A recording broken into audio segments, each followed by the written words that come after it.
Memang tak adil. Dah elak makanan manis, tak sentuh teh boba. Tapi kenapa gula dalam darah tetap melambung sampai kena kencing manis? Doktor dah jumpa puncanya.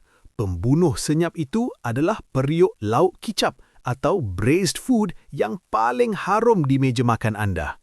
Dengar sini, kuah lauk kicap tradisional menggunakan banyak gula batu dan gula merah untuk mendapatkan warna yang cantik dan rasa yang umami. Walaupun lidah anda rasa masin, tapi kuah yang pekat itu sebenarnya adalah sirap karamel dalam bentuk lauk.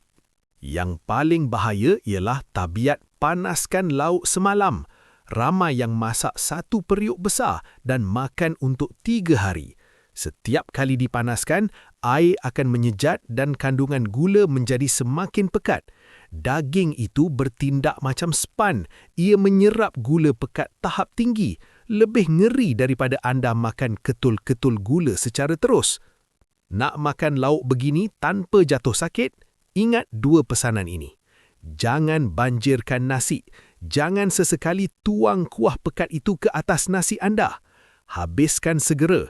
Cuba makan lauk yang dimasak segar pada hari yang sama. Jangan panaskan berulang kali. Demi menyelamatkan tahap glukosa anda, buanglah kuah lama yang sudah disimpan berhari-hari itu.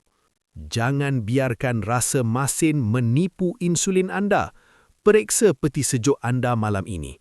Ikuti saya. Jom rungkai formula kehidupan.